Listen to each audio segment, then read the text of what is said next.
What is up, everyone? Happy Football Friday. And it is a happy Football Friday because football was back last night. Hall of Fame game. Was super excited for the game until the rain hit. And then we had to not watch. We weren't able to watch the last quarter and a half or so. It actually worked out in my favor because I bet on the Texans spread. So great that didn't happen. Anyways, yeah, we got the Pac-12, Pac-2, and the ACC season previews to get through. But let's talk about the Hall of Fame game, the little bit that we did get to see last night.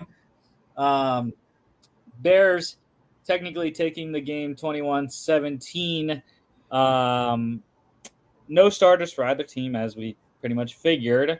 It was Tyson Bagent that got the start for Chicago and didn't play much, obviously, the top backup for Caleb Williams, but couple throws in there. A lot of running early in the game on both sides of the ball. For Houston, Davis Mills got the start. I was impressed. I was impressed by him. I was impressed by Case Keenum as well. Again, not sure if there's actually a competition for that backup spot, but I assume Houston will most likely keep three, just because Mills and Keenum together, I think, are a pretty solid backstop for C.J. Stroud. God, dude, Brett Rippon, I don't know where, I guess because he was playing backups, third and fourth stringers. But he was ripping it. He was efficient and just killing the Texans secondary. Got sloppy when Austin Reed and Tim Boyle came in for the Bears and Texans respectively, but that was when the rain started. And I mentioned there was a lot of running, not a lot of yards on the running. Khalil Herbert looks pretty good, though, 35 yards on 4 carries. He led the game in rushing. And 2 receivers, the top 2 guys that tied for the lead in receiving yards in this game, looked awesome. Xavier Hutchinson was a beast. As Colin Johnson, I mean, just the size alone, player out of Texas, second or third year guy, I think. But it's a tough depth chart in Chicago to make it as a wide receiver with that top 3 set in stone. Velus Jones probably going to make the roster as a returner, and so you're really only looking at 1, maybe 2 spots there. And Colin Johnson definitely making a good case for his spot in Chicago there. And there wasn't really a lot of impressive performances defensively, but Byron Coward is my defensive player of the game for the Bears, defensive tackle. 3 tackles, all of them solos, a sack, 2 tackles for loss. You have any impressions of the game, Jimmy? No, I only watched the first half. What? I really only watched the first half. I thought the kickoff was okay. I think fans are definitely it's going to grow on fans once. I think the one thing that they'll need is that they're going to have to see a couple really big plays that could only happen with this kickoff, and they'll go, "Oh, this actually makes sense. It actually adds, something to the kickoff other than 50,000, touchbacks." Yeah, and like Joe and Troy were saying last night, like the furthest a returner got, I think, was the 32 or something like that. So we didn't see those long, explosive plays that the NFL was hoping for. Obviously, it's just one game, and it's a lot of guys that are backups, not your normal starting special teams kickoff and return units. So, yeah, I think I agree. I think it's gonna improve as we go. And like they also mentioned last night, just like offense and defense, the special teams coaches are keeping it vanilla as well. They're not going to show you all their, special returns that they're going to set up on it. So I think that will come into play as well once we get into the regular season. but Devin Hester said he likes it. That's the only endorsement you need. Yeah. Oh, for sure. For sure. Yeah, so technically, I guess the Bears covered the spread plus 2.5. The over hit, though, that is one that I know DraftKings was not voiding because that was already predetermined by the score, unlike the spread and the money line. So the over 32.5, very low. I should have played the over instead of the spread, but I was like, dude, 2.5. I was like, I think the Texans' backups are better than the Bears, and we will actually never know because we didn't get to watch the whole game. All right. I don't know. Is there any breaking news you think? I'm checking Twitter. I'm seeing nothing. Yeah, I agree. Because I have not been on X in a bit. So let's roll into this fast-paced news so we can get to the college football previews here. College football news. Speaking of that, Georgia wide receiver Ra Thomas has been dismissed from the team. And that's a big loss for Georgia, obviously facing that felony family violence charge and a couple other ones as well.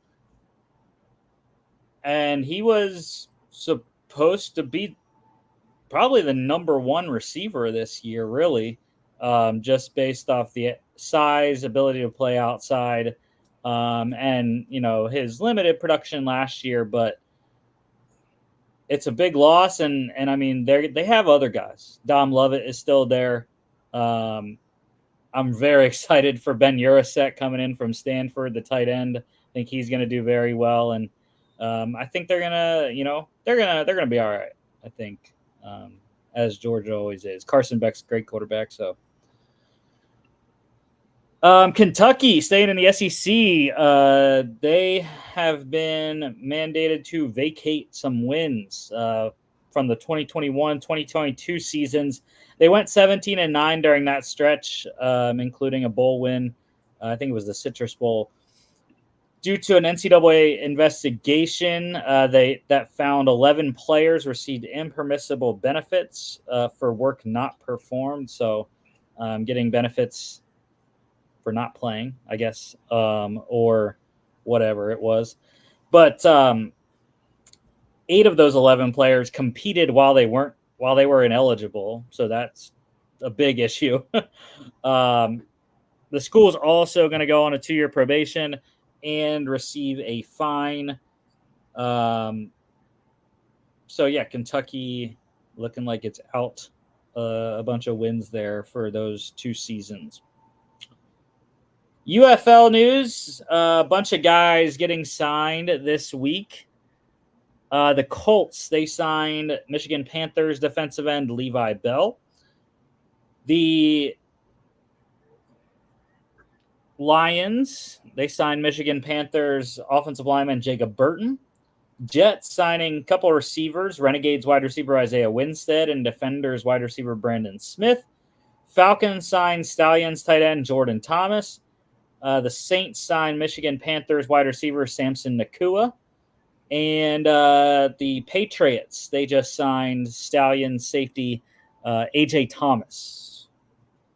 So a bunch of guys getting camp shots here in the big league. And going to the big league here. Carolina Panthers running back Rashad Penny has retired. Played with the Eagles last year, obviously with the Seahawks for the first few years of his career. But, yeah, he is done at 28, I believe he is. The Jets head coach Robert Saleh said quarterback Aaron Rodgers unlikely to play in the preseason. I concur. Why would you put him out there? It made sense last year when he hadn't played preseason in a million years, and the Jets fans wanted to see him badly, and that's where they got to see him the most last year. So, Yeah, coming off the Achilles, definitely I would not put him out there. It makes a ton of sense for the Jets. The NFL is going to test the new Sony Hawkeye system in some of its preseason games for line to gain measurements. They're trying to take the chain gang away,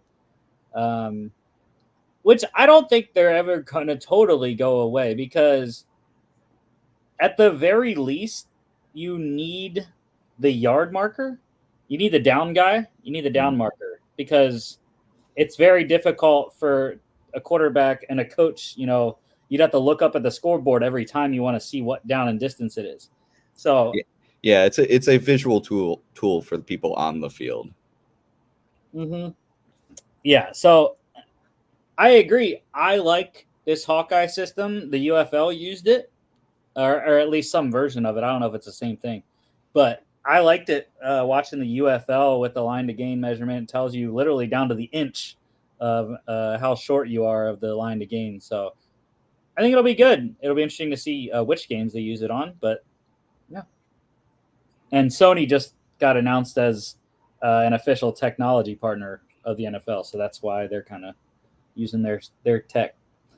The Packers, they are going to debut white alternate helmets October 20th versus the Texans.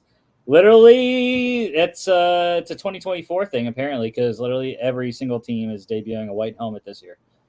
Yeah, they're trying to steal the Vikings vibe. I see how it is.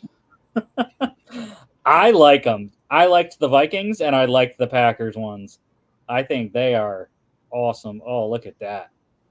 Look at that. Jordan Love, all white uni. That looks fire. But that was a different helmet. That one had a yellow stripe down the middle, which I thought they should have done.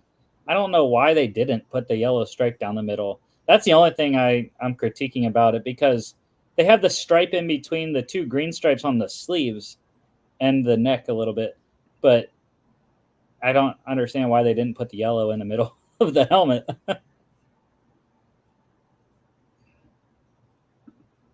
So yeah.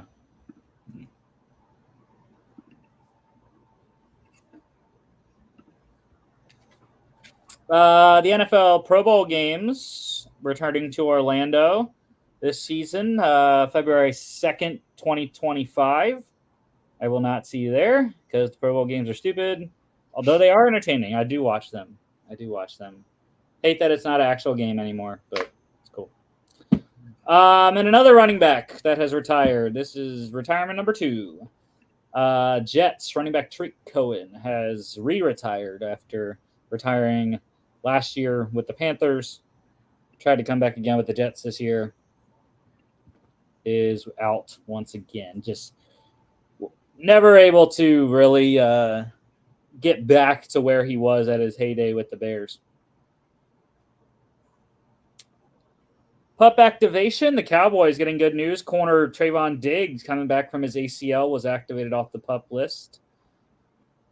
And the injury list is very, very long. I was like, holy hell. I got home. I don't think it was last night. I think it was Wednesday night. Wednesday was the big day of injuries, I think. Or maybe it was last night. I don't remember. But I was like, dude, I saw X. All my Twitter notifications. I was like, holy crap. What happened today? How many players got hurt? But the Steelers, rookie wide receiver Roman Wilson, he has an ankle sprain. He's considered week to week. So make note. Make sure you're making note of all these injuries, people. Make sure fantasy's coming up. You got to know who's injured, long-term, short-term, and whatnot.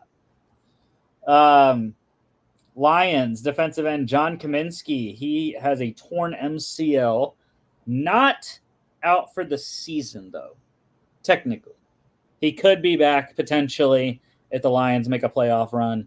5 to 6 months is the determination for Kaminsky there.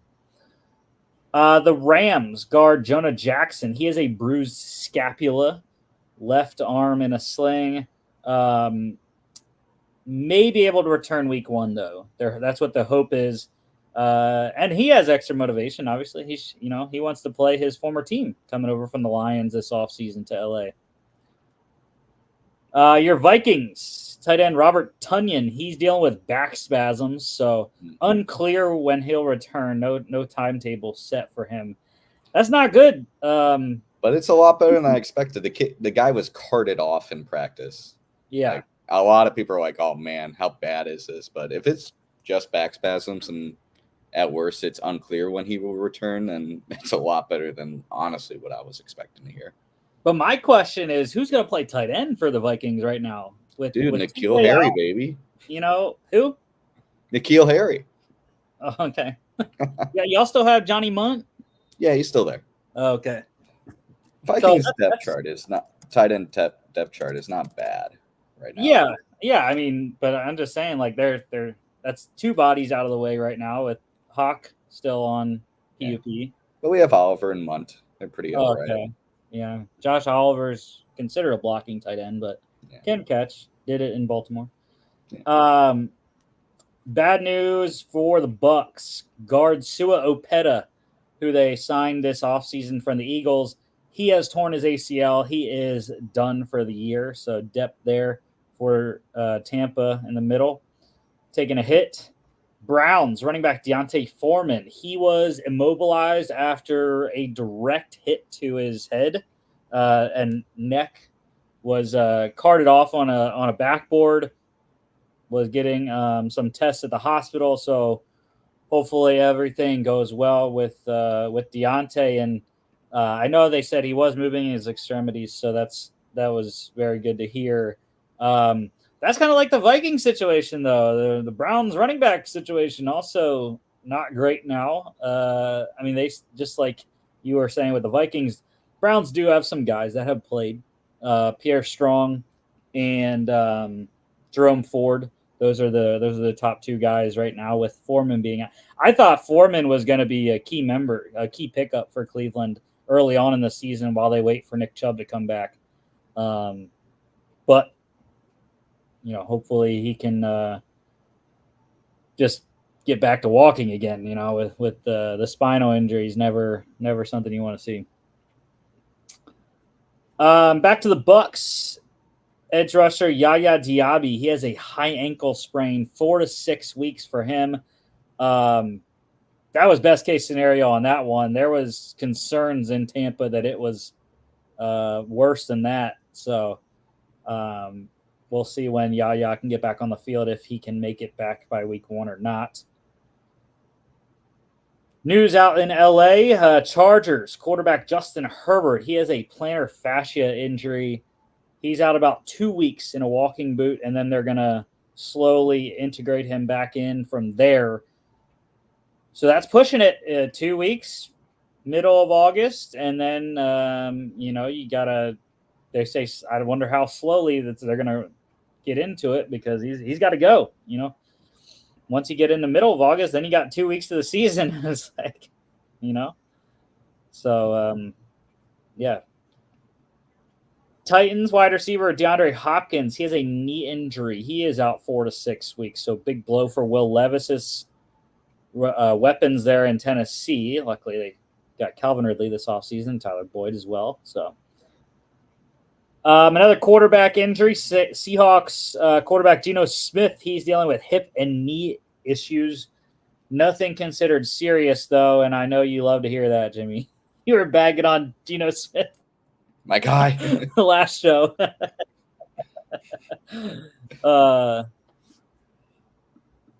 So, yeah, you got that question now. Yeah. And finally, the Panthers quarterback Andy Dalton. He is dealing with a quad injury, out a couple weeks. So I know Dave Canales said that they're looking out there to add a quarterback while Dalton is injured right now. So we'll see if and who they add to get some practice reps. Let's go back to Tampa and let's talk money. Bucks signed offensive tackle Tristan Wirfs to a 5-year, $140.63 million extension, $88.24 million guaranteed. He's signed through 2029, largest deal in Buccaneers history. Well worth it. 3-time Pro Bowler, 2-time first team All Pro, has played right and left tackle and been very successful at both. Not bad. And the Bears. He's also the highest paid lineman in NFL history. The Bears, they got a deal done. They signed wide receiver DJ Moore, 4 years, $110 million extension, $82.6 million guaranteed. He's also signed through 2029. He has now had the first 10 years of his career all guaranteed by contract.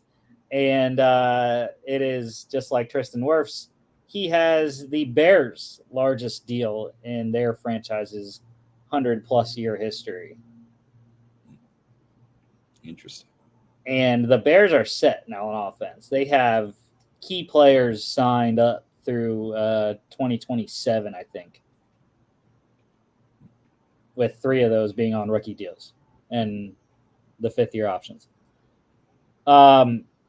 The Patriots, they also did another deal this week. They signed defensive tackle Devon Gottschall, 2 years, $21 million extension, $16.5 million guaranteed there. One of the best run-stuffing defensive tackles in the league, staying in New England for an extra couple of seasons. Releases, the Jags, they waived kicker Riley Patterson. Luckily, he landed on his feet pretty quickly. The Washington Commanders, they claimed him off waivers.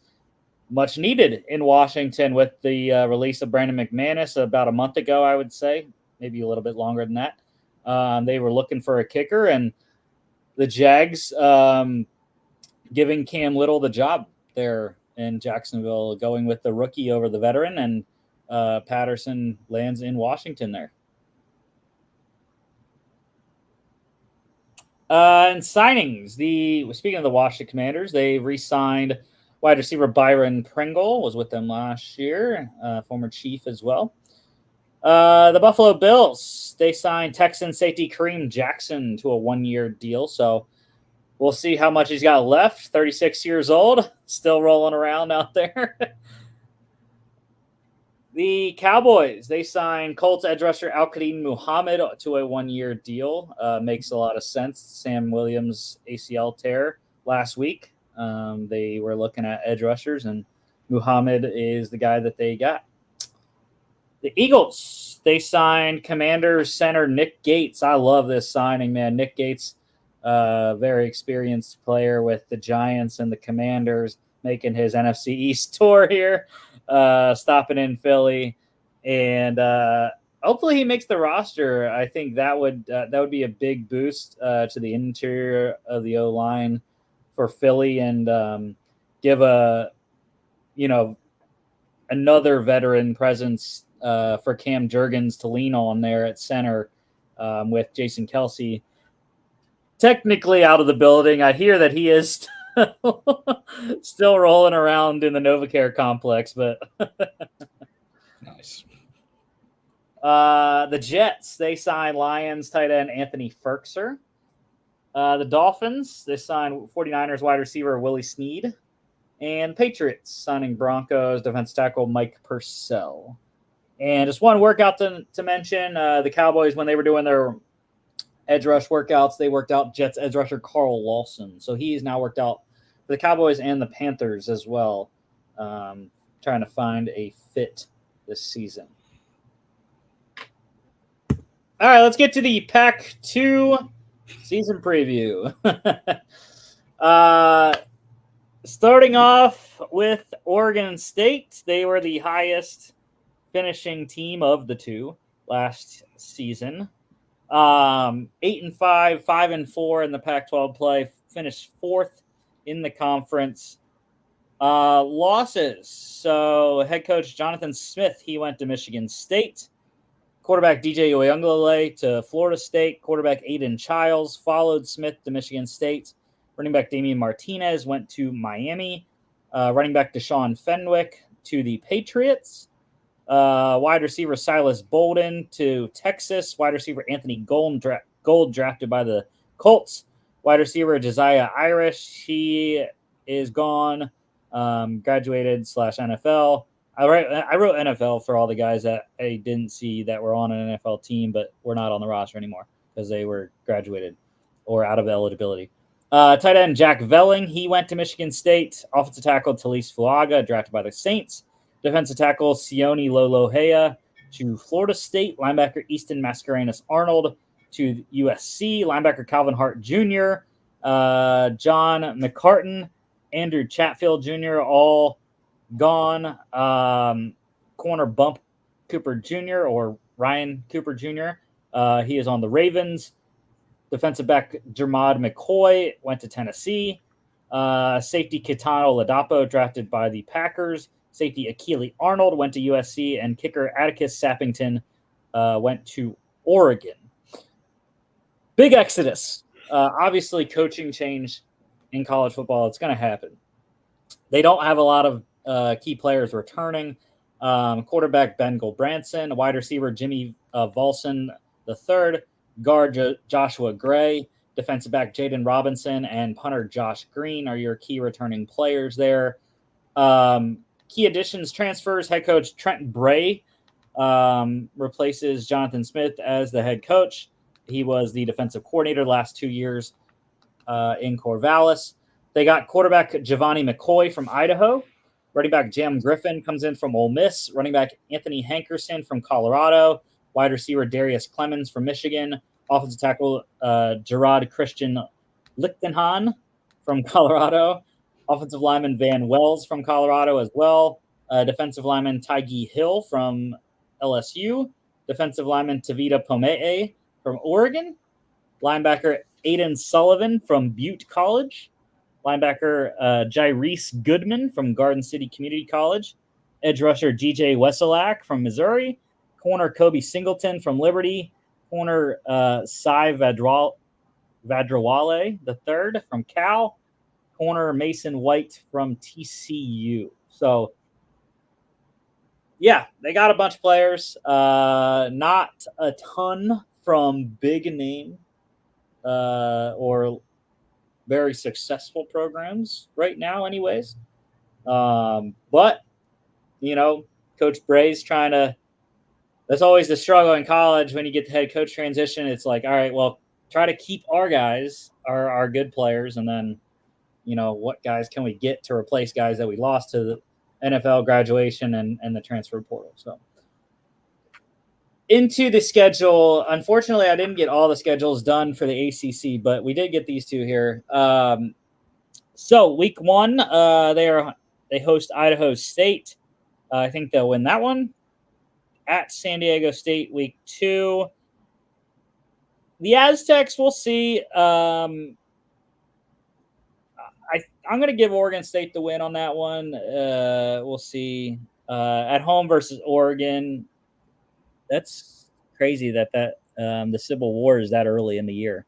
Usually it's like the last game, but I guess not having the Pac-12 together anymore. It ended up week 3, but yeah, they're gonna get the shit kicked out of them by Oregon. Even though it's a tough game every time, especially Oregon going into Corvallis. I just don't think Oregon State has the roster with all their losses in the transfer portal and to the league. So, lose that one. 2-1 at home against Purdue. I think they can win that one. It's gonna be a close game. I think so. 3-1 going into the first bye week here. At home versus Colorado State, week 6. I think they'll win that. 4-1 at Nevada, week 7. They should be able to win that one as well. So 5-1 at home against UNLV. I like UNLV right now. Anyways, we'll see how I feel about them when we do the Mountain West preview. But I'm going to give UNLV the win.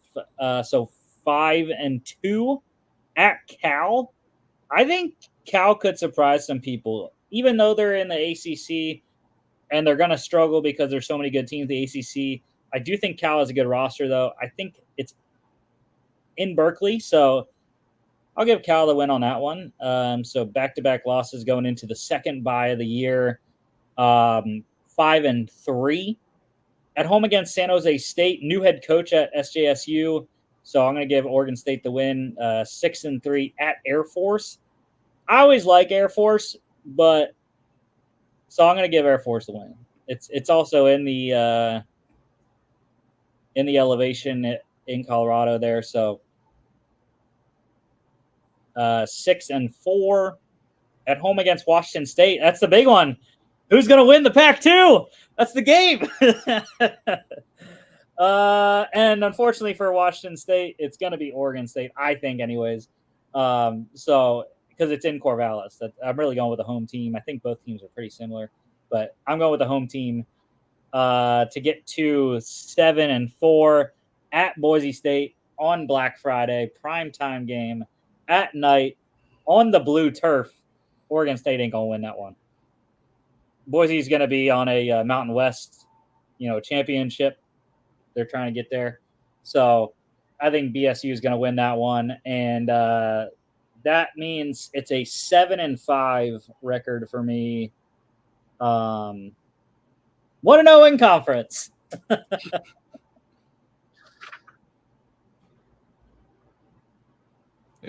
I'm gonna be honest. I got nothing. I don't know anything about. You can ask me for my record, and I would just pull a blank.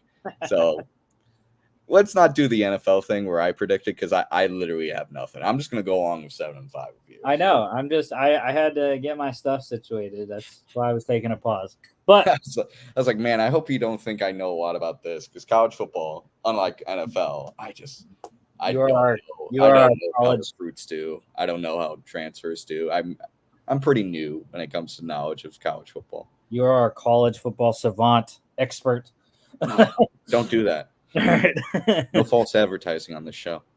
On to Washington State here. The Cougars finished 5-7 last year, 2-7 in conference, 9th in the Pac-12. They lost a ton of production. Quarterback Cameron Ward transferred to Miami. Running back Nakia Watson is gone. Wide receiver Josh Kelly went to Texas Tech. Wide receiver Lincoln Victor is on the Broncos. Edge rusher Ron Stone Jr. is on the Raiders. Edge rusher Brennan Jackson was drafted by the Rams. Linebacker Devin Richardson is on the Seahawks.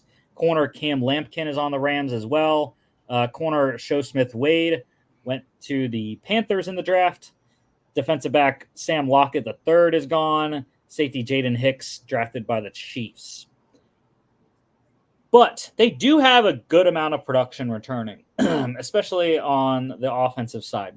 Quarterback John Mateer, running back Dylan Payne, running back Javensky Schlenbaker. That's your guy. That's your guy you got to follow this year. Javensky Schlenbaker. Wide receiver Kyle Williams. Wide receiver Carlos Hernandez. Tight end Cooper Mathers. Offensive tackle Essa Pole. Offensive tackle Fa'alili Fa'omo. I love the Samoan and Hawaiian names. It's great.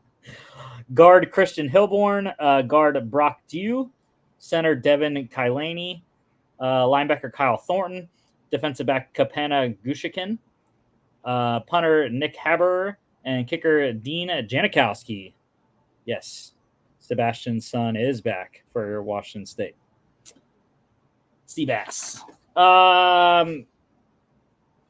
In the transfer portal, they got quarterback Zevi Eckhouse from Bryant, wide receiver Chris Hudson from Oregon, wide receiver Trey Shackelford from Austin Peay, wide receiver Kyle Maxwell from Louisiana Tech, wide receiver Tony Freeman from College of San Mateo, edge rusher Cyrus Webster from Utah Tech, linebacker Keith Brown from Louisville, linebacker Parker McKenna from Portland State, and corner Tyson Durant from Akron.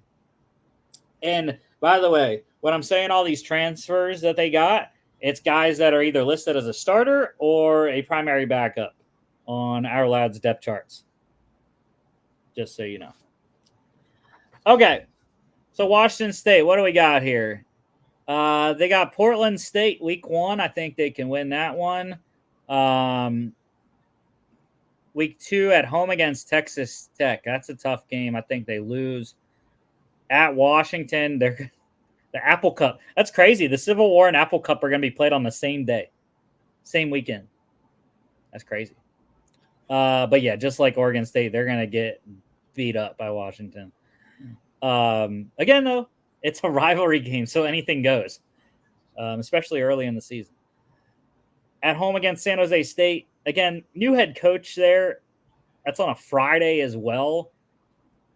I think Washington State can win that one. So starting off 2-2 at Boise State, I just think the Broncos are too good. So, and it's on the blue turf is tough. So 2-3 going into the first bye week at Fresno State. Fresno really isn't the program they were.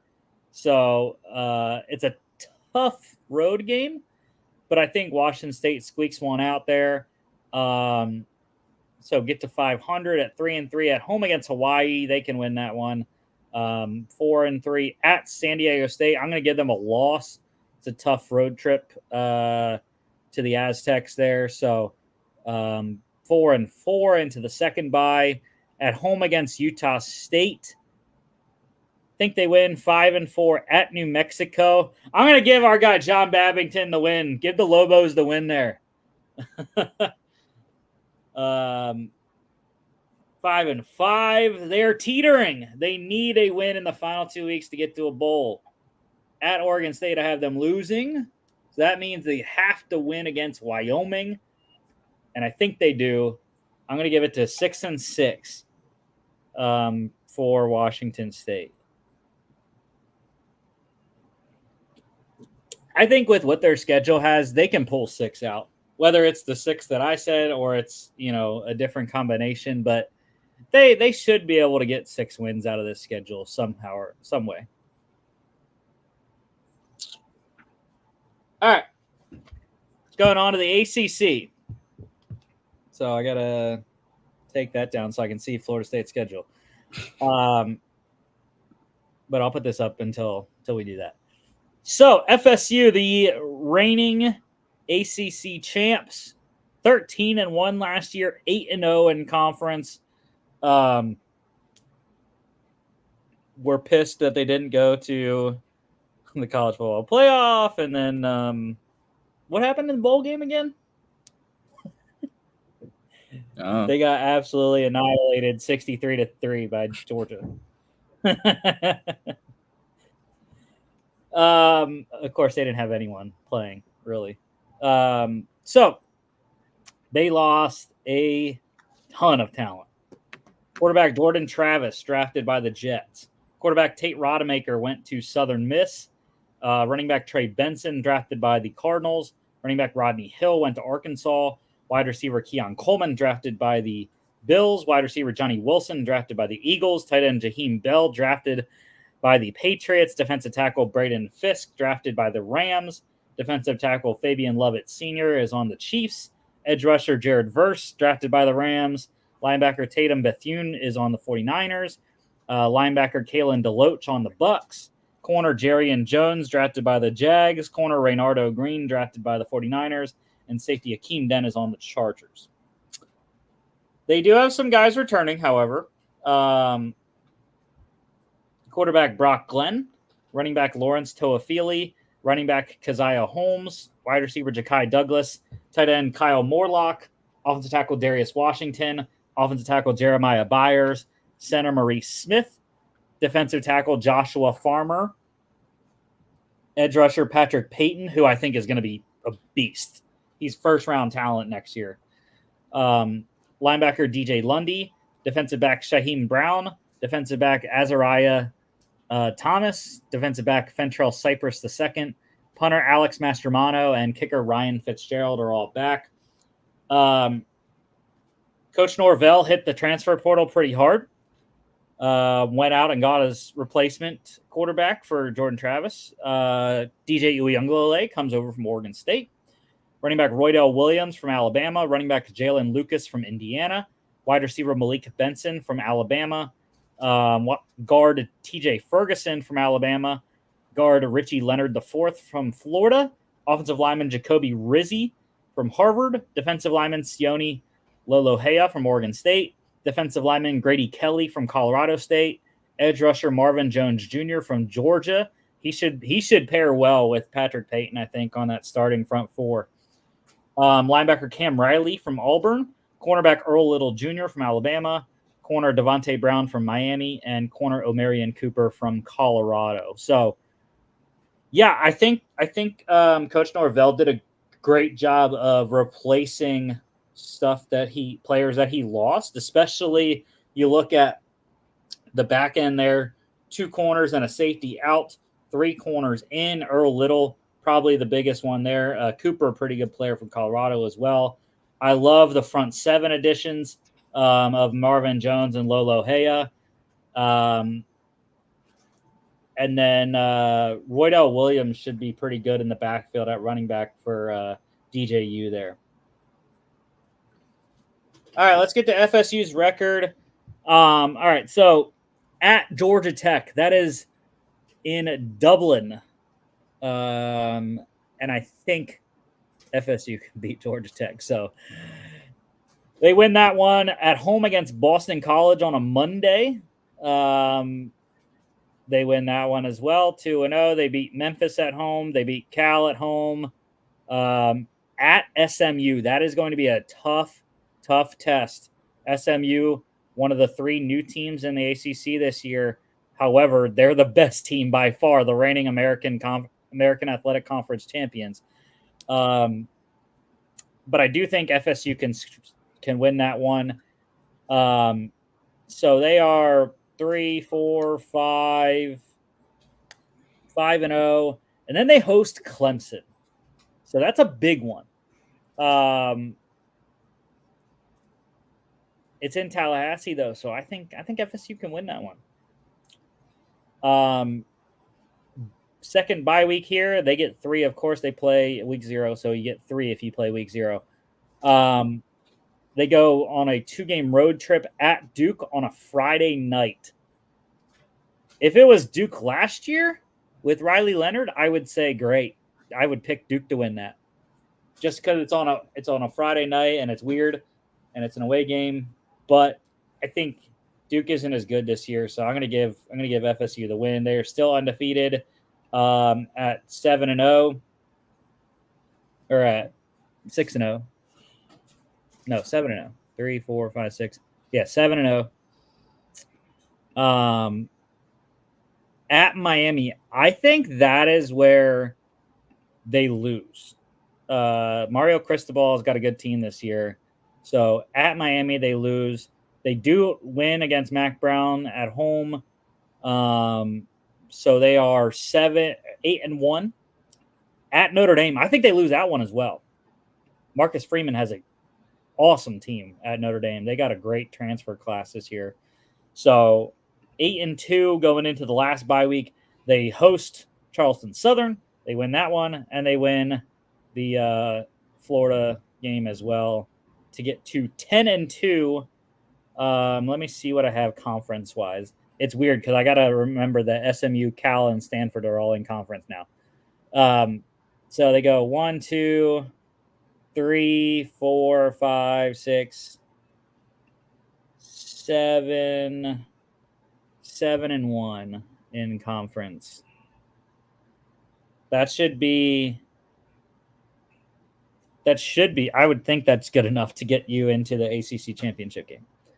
And 10-2 is definitely good enough, regardless of whether they get into the ACC championship game. Even if they win or lose, it doesn't matter. 10-2 is going to be a good enough record. Florida State's going to be ranked high enough to get into the CFP with a 10-2 record. Okay. Let's go on to Louisville. 10-4 last year, 7-1 record. And of course, this thing screwed all my... Dude, the formatting. I don't know why the formatting gets screwed up when I put it on the thing. But anyways, I got the schedule off my phone. It's fine. Louisville, 10-4 last year, 7-1 in conference. Second, they lost to FSU in the ACC championship game. Losses. Quarterback Jack Plummer is on the Panthers. Running back Jawar Jordan is on the Texans. Running back Isaac Garendo, drafted by the 49ers. Wide receiver Jamari Thrash, drafted by the Browns. Wide receiver Kevin Coleman went to Mississippi State. Wide receiver Amari Huggins-Bruce went to South Carolina. Center Brian Hudson is on the Lions. Edge rusher Tyler Barron went to Miami, as did linebacker Jalen Alderman.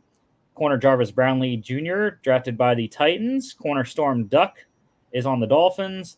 And defensive back Cameron Kelly is gone as well. Returning for the Cardinals, running back Maurice Turner, wide receiver Chris Bell, guard Michael Gonzalez, guard Renato Brown, defensive lineman Ramon Purrier, defensive lineman Mason Rieger, edge rusher Ashton Jalot, linebacker TJ Quinn, corner Quincy Riley, defensive back Benjamin Perry, safety Devin Neal, punter Brady Hodges, and kicker Brock Travelstead.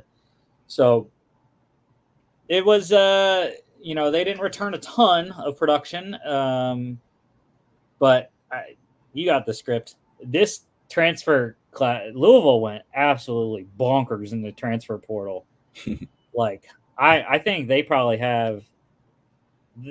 Maybe Colorado is another team. We'll see when we do the Big 12, but Louisville definitely up there in terms of number of transfers. So transfer class here. Quarterback Tyler Schuff comes over from Texas Tech. Running back Donald Chaney from Miami. Wide receiver Ja'Cory Brooks from Alabama. Wide receiver Colin Lacey from South Alabama. Tight end Mark Redmond from San Diego State. Tight end Jaleel Skinner from Miami. Offensive tackle Jonathan Mendoza from Yale. Offensive tackle Monroe Mills from Texas Tech. Offensive tackle Rasheed Miller from Georgia Southern. Center Victor Cutler from Ohio State. Center Pete Nigra from Northern Illinois. Defensive tackle Thor Griffith from Harvard. Defensive tackle Jordan Gerard from FIU. Edge rusher Miles Jernigan from Cal. Edge rusher Tramel Logan from USF. Linebacker Juriente Davis from Texas A&M. Linebacker Dan Foster Jr. from your boys, Texas State. Corner Tavion Nicholson from Illinois. Corner Corey Thornton from UCF. Corner Tayon Holloway from North Carolina. And safety Tamarian McDonald from Tennessee. So, a lot of players into the Cardinals this year. Will it all work out? I don't know. Schuff, an experienced quarterback, has played at Oregon, has played at Texas Tech. I think he's going to do well in this Louisville offense, as did Jack Plummer last year. Love Colin Lacey from South Alabama. Mark Redmond's going to be a good player at tight end as well. Mendoza from Yale is a monster at the tackle position. Thor Griffith from Harvard, another Ivy League transfer there. I think he's going to be a great player for the Cardinals this year. Miles Jernigan's a good player from Cal. I like Foster from Texas State as well. So, what does Louisville have for a schedule this year? As they start off, Austin Peay comes to Louisville, Kentucky, week 1. They win that one. They win at home against Jacksonville State, second week. They have an early bye, just 2 weeks into it, and then they get their first bye. They host Georgia Tech. I think they can win that one. It's going to be close, but I think they can win that one. At Notre Dame, again, I am a big believer in Notre Dame this year. Obviously, we haven't done the independence yet, but I do like Notre Dame, and so I'm going to give them a loss there. So 3-1 at home versus SMU. I think they can win that one. 4-1 at Virginia. 5-1 there. At home against Miami. I don't know. I think the Canes are good this year. So loss 5-2. They go to Boston College on a Friday.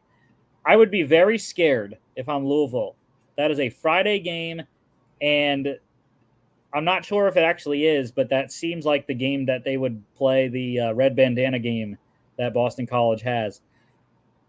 And if that is a scary sight for Louisville to have to go to Boston College. The red bandana game is one of the best games you'll watch, even for, Boston College usually isn't that great, but they play when it's that game. So I would caution Louisville in that one. However, I do think they can beat Boston College. So 6-1 there. At Clemson, I'm going to give Dabo Swinney to win there. Clemson's 8.5-point favorite in that game. That's crazy. So, yeah, Clemson wins that one 6-2. No, they got to. I must have missed a game. Oh,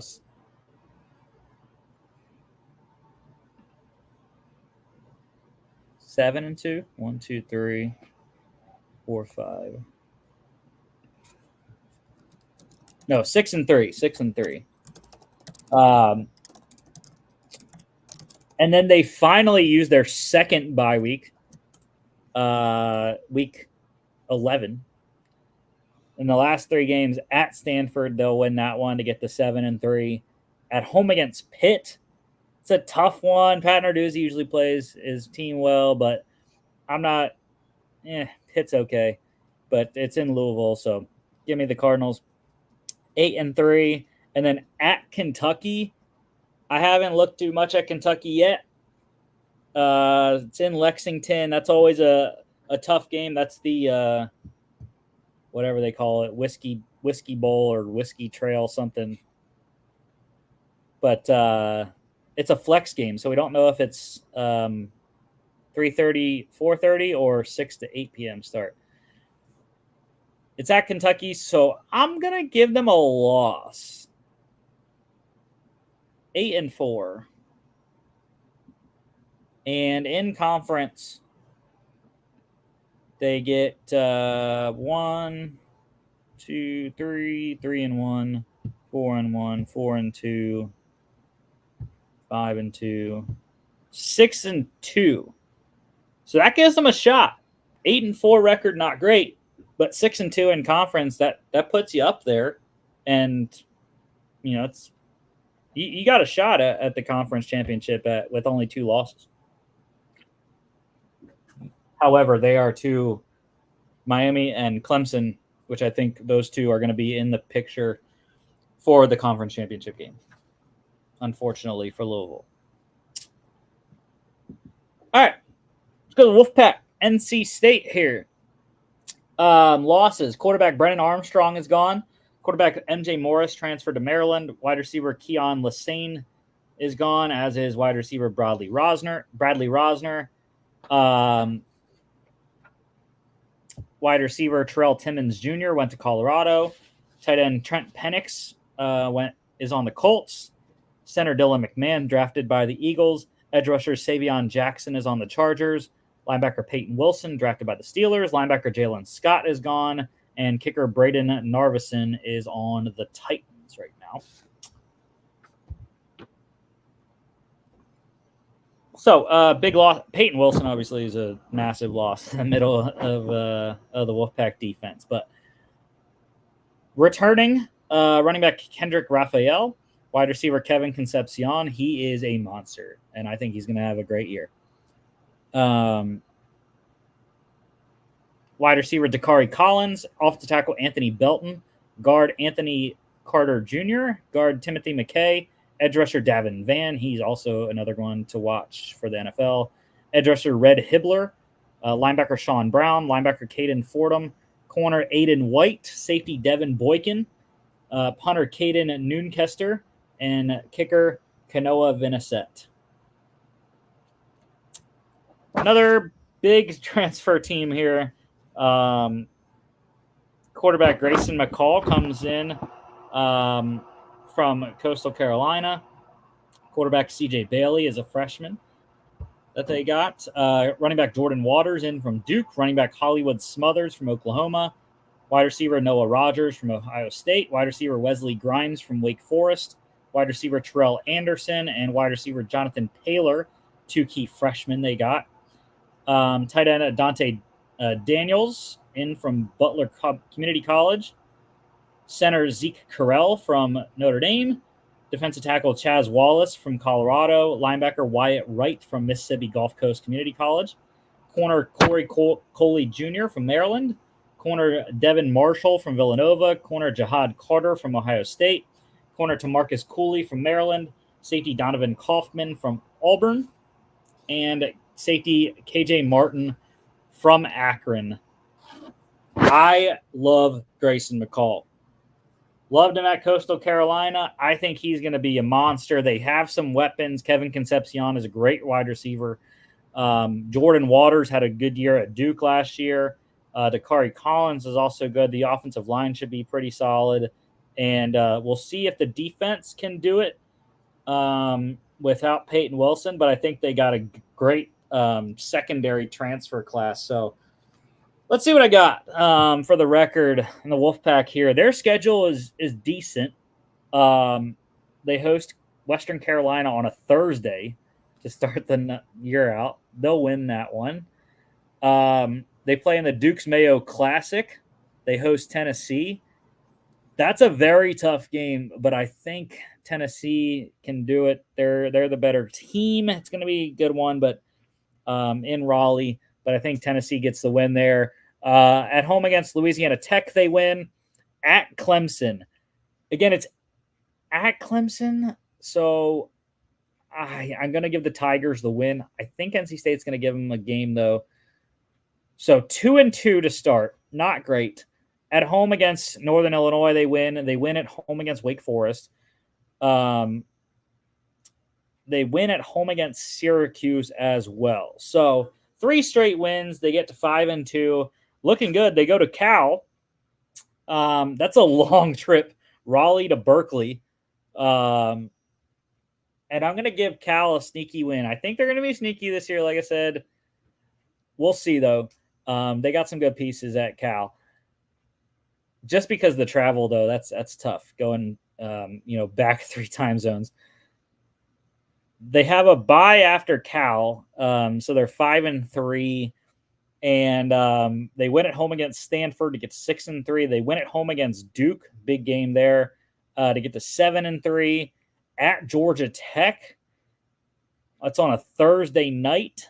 I forgot they have another bye after the Stanford game, so they have buys. They have bye, Stanford, bye. So it's kind of crazy. They're one of 2 teams in the ACC that does that. Maybe even more. But they are 7-3 going into the Georgia Tech game. That's a Thursday. It's in Atlanta. It's just one of those odd games. But I think they can win. So 8-3 at North Carolina. Obviously the big matchup, the rivalry game at the end of the year. UNC just always seems to get them for some reason. I might be wrong. Our guy Mark knows more about that rivalry than I do, but North Carolina is actually underdogs by 4 currently. So why not? I'll give NC State the win. Well, I'll go with the favorite. Vegas always knows, right? So that means they're pretty much where they were last year, 9-3. And record-wise here, conference record, they don't play a conference game until September 21st. So 0-1, 1-1, 2-1, 2-2, 3-2, 4-2, 5-2, 6-2. And they got a better record than Louisville. And they don't play Louisville. So I would think that means NC State's above Louisville. All right. We are moving on to the Georgia Tech Yellow Jackets. NC, look at that. That's a nice schedule. 7-6 last year, 5-3, 4th. Surprise. I thought it was a surprise anyways. I think many people did that Georgia Tech got all the way up to 4th in the ACC, battling really to get into the ACC championship game with a great 5-3 conference record. Brent Key going into, I think this is year 3 for him. Losses for the Yellow Jackets. Quarterback Zach Gibson went to Georgia State. Running back Dante Smith is gone. Wide receiver Dominic Blaylock is gone. Tight end Dylan Leonard is on the Broncos. Edge rusher Kyle Kennard went to South Carolina. Linebacker Paul Moala is on the Bears. Corner Miles Sims is gone.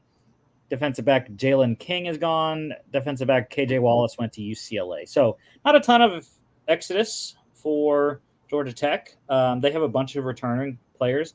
Quarterback Haynes King, running back Jamal Haynes, running back Trey Cooley, wide receiver Eric Singleton Jr., wide receiver Malik Rutherford, wide receiver Christian Leary, offensive tackle Jordan Williams, guard Joe Fusile, center Weston Franklin, linebacker Kyle Eford, corner Amari Harvey, safety Clayton Powell-Lee, safety LaMiles Brooks, punter David Shanahan, and kicker Aiden Burr. Transfer additions here. Tight end Jackson Halls comes in from Yale. Offensive tackle Harrison Moore is a freshman. Guard Keelan Rutledge from Mid-Tennessee. Center Nick Pearson from Kentucky. Defensive tackle Thomas Gore from Miami. Edge rusher Romello Haight from USC. Linebacker EJ Lightsey from Georgia. Linebacker Jackson Hamilton from Louisville. Corner Warren Burrell from Tennessee. Corner Zachary Toby from Illinois. And safety Jaden Davis from Cincinnati. Not a lot of big name players coming into Georgia Tech. But a couple guys I do like. I like Halls from Yale. I think Haight and Warren Burrell, the USC and the Tennessee guys, I think those are probably going to be their 2 best transfers. Haight should produce well for the Yellow Jackets here. All right, on to the schedule here. This is a team that plays week 0, like I mentioned with Florida State. They will lose that one in Dublin to get to 0-1. However, they come back. They play Georgia State, their old quarterback, Zach Gibson, and they beat him. That one right in Atlanta, like both schools are. So it's a big kind of rivalry game there. But, yeah, they win that one at Syracuse. I don't know. Going to the Dome, man. The Dome always is tough. So I think Syracuse wins that one. 1-2 at home against VMI. They will win to get to 2-2 at Louisville. They lose 2-3. Bye week 5 at home against Duke. I think they win that one. 3-3 at North Carolina. They lose 3-4 at home against Notre Dame. They're going to get crushed. 3-5 at Virginia Tech. I think they can squeak one out there to get to 4-5. By week 10 at home against Miami. I think Miami's too good. 4-6 or no. How did I get off track here? 0-1, 1-1. 1-2, 2-2, 2-3, 3-3, 3-4, 3-5, 4-5, 4-6. Yeah, okay, that makes sense. Bye week, and then they lose out at home against NC State on a Thursday, and at Georgia, of course, on Black Friday. Does not work out well for the Yellow Jackets. So I'm saying they take a step back, 4-8. They have a very difficult schedule, having to play Florida State, Louisville, at North Carolina, Notre Dame, Miami, and then NC State and Georgia. Of course, they always play Georgia, but so 4-8. I have them 0-1, 0-2, 0-3, 1-3, 1-4, 2-4, 2-5. I have them 2-6 in conference. Much different year for Georgia Tech this year. Maybe I'm too rough on them. I don't know. All right, on to the Hokies. Virginia Tech. Coach Brent Pry there. 7-6 last year, 5-3, finished 5th in the conference. They lost quarterback Grant Wells is gone. tight end Daquan Wright went to Ole Miss. Defensive tackle Feldarius Payne is on the Texans. Defensive tackle Norrell Pollard is on the Commanders, and linebacker Alan Tisdale is also gone as well. So really, they didn't lose anything. I mean, the big boys up front, but that's about it. Returning quarterback Kyron Drones, running back Bayshul Tootin, running back Malachi Thomas, wide receiver Daquan Felton, wide receiver Jalen Lane, wide receiver Stephen Gosnell, wide receiver Ollie Jennings, off the tackle Parker Clements, center Caden Moore, edge rusher Antoine Powell Ryland, edge rusher Cole Nelson, linebacker Kelly Lawson, linebacker Keontae Jenkins, corner Mansour Delaney, corner Dorian Strong, safety Jalen Stroman, punter Peter Moore, and kicker John Love, all back. They got a decent amount of transfers. Quarterback Colin Schlee comes in from UCLA. Guard Montavious Cunningham from Georgia State. Defensive tackle Anias Peebles from Duke. I love that. He is a beast. Defensive tackle Kelvin Gilliam Jr. from Oklahoma. Defensive tackle Kamari Copeland from Iowa Western Community College. Defensive tackle Andrew Hanchuk is a freshman. Linebacker Sam Brumfield from Mid-Tennessee. And safety Quentin Radish, key freshman addition as well. So I mentioned they lost the big boys up front, but they got them back very well. Peebles, like I said, is just a monster coming over from Duke. I like Gilliam. He's a big boy from Oklahoma. We'll see how the freshman Hanchuk does as well. But I'm excited what those guys can do in the middle there on defense. Schlee also, he had a difficult situation at UCLA. They had really 3 quarterbacks last year for the Bruins. So we'll see if he wins the job or not. He's the backup, I believe, right now to Kyron Drones, who's the incumbent starter. Dual threat there. Not as much as Schlee is, but we'll see. I think Drones will probably get the nod. At Vanderbilt, week 1. It's a tough one. You got to play against the SEC, but I like Tech's what they did in the offseason. So give me Virginia Tech going into Nashville and winning. At home against Marshall, I think they will win that one. At Old Dominion, it's a difficult one. Difficult one against the Monarchs, but I'm going to give them the win. At home against Rutgers, I don't know. I'm blanking on his name. I can see his face in my head. Rutgers head coach. Gosh, I can't think of it for some reason. You can look it up, Jimmy. Rutgers is a tough one, but because it's not in Piscataway, New Jersey, I am going to go with the Hokies to win that one. So 4-0 actually. Wow, look at that. Virginia Tech's on the map. And then they go to Miami on a Friday night and they lose. 4-1 at Stanford. Dude, I would like to say that's the same situation as Cal, but it's not. Stanford's just not that good of a team. So I don't know. It's a long trip, but I don't see them beating Virginia Tech. So 5-1 into the bye. At home against Boston College. That's on a Thursday night.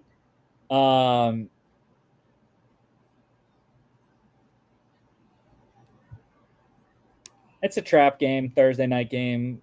They'll lose 5-2. I think I had them losing to Virginia Tech. So 5-3 at Syracuse. Again, in the dome is tough. So 5-4 at home against Clemson. 5-5. They are dropping like rocks. At Duke, though, they get it back to get bowl eligible at 6-5, and then they beat Virginia in the rivalry game. 7-5, right where they were last year. Let's see, 0-1, 1-1, 2-1-2, 1-3, 1-4, 1-5, 2-5, 3-5 conference record.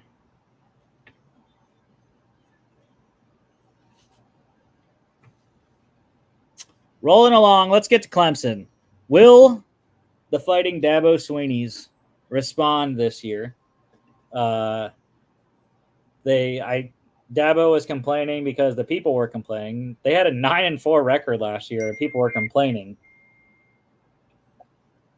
because they weren't in the playoff or the ACC championship conversation. 4-4 to conference record. That's why. 6th place finish for the Tigers. They lost running back Will Shipley, drafted by the Eagles. Wide receiver Bo Collins went to Notre Dame. Defensive tackle Ruka Rohiro, drafted by the Falcons. Defensive tackle Tyler Davis, drafted by the Rams. Edge rusher Xavier Thomas went to the Cardinals. Linebacker Jeremiah Trotter Jr., drafted by the Eagles. Corner Nate Wiggins, drafted by the Ravens. Defensive tackle Andrew Mukuba went to Texas. Safety Jalen Phillips is on the Chargers. And kicker Jonathan Whites is gone as well. They return a ton, though. Quarterback Cade Klubnik, key year for him. Running back Phil Maffa. Wide receiver Tyler Brown. Wide receiver Troy Stellato. Wide receiver Adam Randall. Tight end Jake Brenningstool. Offensive tackle Tristan Lee. Offensive tackle Blake Miller. Guard Marcus Tate. Guard Walker Parks. Center Ryan Linthicum. Edge TJ Parker. Linebacker Barrett Carter. Linebacker Wade Woodaz. Corner Khalil Barnes. Corner Shelton Lewis. Safety RJ Mickens. Punter Aiden Swanson. And kicker Robert Gunn III. Incoming players. They're all freshmen. Dabo has been adamant he does not like the transfer stuff, and they did not get any key transfer players, but they do have key freshmen who they recruited that are going to play this year. Wide receiver Bryant Wesco Jr., wide receiver TJ Moore, linebacker Sammy Brown, corner Corian Gibson, and corner Tavoy Fegan. Let's get to the schedule for the Tigers here, and it does not start out well. They're in the Aflac kickoff at Georgia. Technically, it's in Atlanta at Mercedes-Benz Stadium. They're going to lose that one. It's Georgia. It's in Georgia, so yeah. However, they come back. They host Appalachian State. Appalachian State's a tough team, but it's not in Boone, North Carolina. It's in Clemson, South Carolina. So they win that one. They win against NC State after the week 3 bye. They're another team that has very early bye week. But they win against NC State. They win against Stanford. It gets to 3-1. At Florida State, they're going to lose that one. So 3-2 at Wake Forest. They can win that one. 4-2 at home against Virginia. 5-2 there. They have a bye, and then they go and host Louisville, which I have Clemson winning 6-2. At Virginia Tech, they can win 7-2. At Pitt, that's a tough game. That's a trap game, really. It's late in the year. But I think Clemson's good enough to win that one. 7-2. They host the Citadel. 8-2. And they host South Carolina. I lost the game somewhere. 0-1, 1-1, 2-1, 3-1, 3-2, 4-2, 5-2, 6-2, 7-2, 8-2, 9-2. Okay. And then they host South Carolina 10-2. I like Clemson. It's the big question is can Klubnik be the guy? Because he's been so inconsistent his first 2 seasons. And conference record 2-0, 2-1, 2-1, 3-1, 4-1, 5-1, 6-1, 7-1. 7-1. Yeah. That puts them in conversation with Florida State.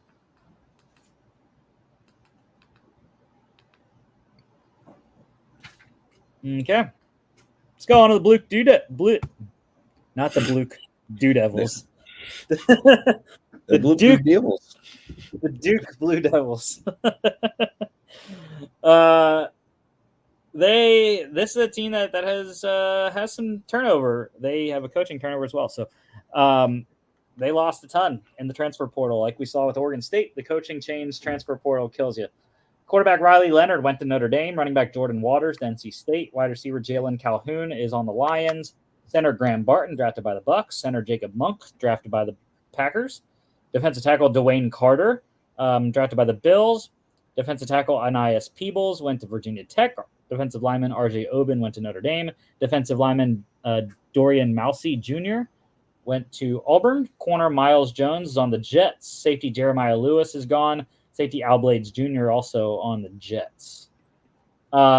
Returning, though, quarterback Grayson Loftus, quarterback Henry Bellin IV, running back Jaquez Moore, wide receiver Jordan Moore, wide receiver Samir Hagans, tight end Nicky Dalmaline, guard Justin Pickett, linebacker Trey Freeman, linebacker Nick Morris Jr., corner Jalen Stinson, corner Chandler Rivers, and kicker Todd Polino. Love the Moores. The Moores are your offense right there. Jaquez Moore and Jordan Moore, those are going to be your guys to watch. And then Trey Freeman is a pretty solid player at the linebacker position on defense as well. They got a defensive head coach, a new coach. Manny Diaz comes in from Penn State, being the defensive coordinator the last couple of years there. Transfers he got, quarterback Malik Murphy from Texas, running back Star Thomas from New Mexico State, wide receiver Javon Harvey from Old Dominion, offensive tackle Jack Purcell from Penn, offensive tackle Bruno Fina from UCLA, offensive tackle Zachary Franks from Northwestern, guard Eric Schoen from Holy Cross, guard Caleb Krings from Elon, center Michael Barr from Lafayette, defensive tackle Kendi Charles from Liberty, defensive tackle Will Seiler from Penn, linebacker Ozzie Nicholas from Princeton, corner Trayshawn Devones from Rice, safety Will Goldberg from SMU, punter Cade Reynoldson is a freshman, and they got punter Ryan Levy from Furman as well. So shopping in the FCS bucket a lot on the transfer market, but some of those guys should be able to hit. They need the offensive linemen to hit as well. They lost a lot of line and got a lot of guys to replace them. But I do like some of the guys they got. Malik Murphy is a dynamic quarterback, highly recruited at Texas. Defensively, though, I do like Kendi Charles. He's a good pass rusher from Liberty on the interior there. But I just don't know about Duke this year with the amount of stuff that they lost. Riley Leonard, obviously, massive loss. Graham Barton, Calhoun, and Waters on offense as well. Dwayne Carter, Peebles in the middle. R.J. Oben on the D-line as well. Blades and Jones in the secondary. So we'll see how the schedule goes here. They play Elon. They host Elon on a Friday, week 1. They win that one. They go to Northwestern the next Friday. Back-to-back Friday games start the year for the Blue Devils. At Northwestern. Northwestern surprised some people last year, but I think Duke should be able to win that one. So 2-0. They host UConn. Never know about Jim Mora Jr.'s team, but I think they win that one 3-0. At Mid Tennessee, should win that 4-0. And then they get into conference play. And it's not great after that. They host North Carolina. I think North Carolina can win. So 4-1. At Georgia Tech, they lose 4-2. At home against Florida State, they lose 4-3. They host SMU. I think SMU is good, a lot better than Duke. So 4-4. At Miami, they lose 4-5. At NC State, they lose 4-6. At home against Virginia Tech, I don't remember if I had Duke winning or losing that one. I think losing. So 4-7. And at Wake Forest, they'll win that one to get to 5-7, but it's already too late. They're already ineligible for a bowl unless they get one of those weird 5-7 slots, which don't happen very often. So 5-7, and it is a 1-7 conference record. I do not believe. Love Manny Diaz, but it's going to be a tough year with the amount of production they lost on offense and the defensive linemen that they lost as well. All right, let's go to Mac Brown's North Carolina Tar Heels. 8-5 last year, 4-4 in conference, finished 8th. Obviously lost quarterback Drake May, drafted by the Patriots. Running back British Brooks, we saw last night with the Texans. Or no, he went to Houston, I should say. Not the Tech. No, he's on the Texans, yeah. Yeah, anyways. Wide receiver Devontae Walker, drafted by the Ravens. Offensive tackle Spencer Rowland. He is on your Vikings right now. Defensive tackle Miles Murphy went to the Cardinals. Linebacker Cedric Gray is on the Titans, drafted by the Titans. Corner Armani Chapman and defensive back Don Chapman. They are both gone as well. North Carolina does have some returning production, though. Quarterback Connor Harrell. Running back Omarion Hampton is just a flat-out speedster. Great back there. Wide receiver J.J. Jones. Wide receiver Nate McCollum. Wide receiver Kobe Paysour. Tight end Bryson Nesbitt. Guard Jonathan Adorno. Guard Willie Lampkin. Defensive lineman Desmond Evans. Edge rusher Kamon Rucker. Linebacker Power Eccles. Corner Elijah Huzzy. Corner Marcus Allen. Safety Antavius Lane. Punter Tom Maginess. And kicker Noah Burnett all return. Mac Brown went out and got himself a couple of quarterbacks. Max Johnson in from Texas A&M. Jacoby Criswell from Arkansas. Running back Darwin Barlow from USC. Offensive tackle Howard Sampson from North Texas. Offensive tackle Jekiah Leftwich from Georgia Tech. Center Austin Blask from Georgia. Defensive tackle Joshua Harris from Ole Miss. Corner Tyrone Stewart from East Mississippi Community College. And safety Jakeen Harris from NC State. So they didn't get a ton in the portal on defense, but I do really like what they return. Huzzy, Eccles, and Rucker are the big guys to watch on defense. And we'll see. It's if the quarterback does the quarterback work out. That's the big question. And which one is it going to be, Johnson or Criswell? Because they have skill players. Hampton is awesome at running back. Paysour and McCollum, Nesbitt at wide receiver and tight end there. So I think they got some pieces. But let's look at the schedule here. At Minnesota on a Thursday to begin. That's tough. They got to go to the row your boat place and PJ Flex crew. It's a tough one. Minnesota is favored by 2.5 actually right now. What do you think? No. Just pick Minnesota or North Carolina. Go Tar Heels. Okay. So they win that one. They host Charlotte the next week. They go to 2-0. They host NC Central 3-0. They host James Madison. This were years past. I would say James Madison's going to go in to Chapel Hill and win, but they lost a ton when their head coach moved on. And JMU, I don't think is the same team. So I'm going to give them 4-0. At Duke, they go to 5-0. They host Pitt 6-0. At home against Georgia Tech, I think I had Tech losing that one. 7-0 for North Carolina. 8-0 after the bye week. They go to Virginia. They go to 8-0. At Florida State, they lose to get to 8-1. At home against Wake Forest, I think they win that one. That's after a bye week, second bye week. 9-1 there. At Boston College, they get to 10-1, and they lose at home against North Carolina State. 10-2.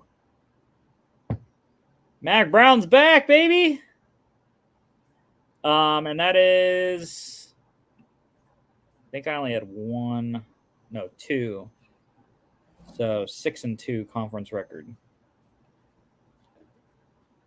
They will not be playing in the ACC championship game.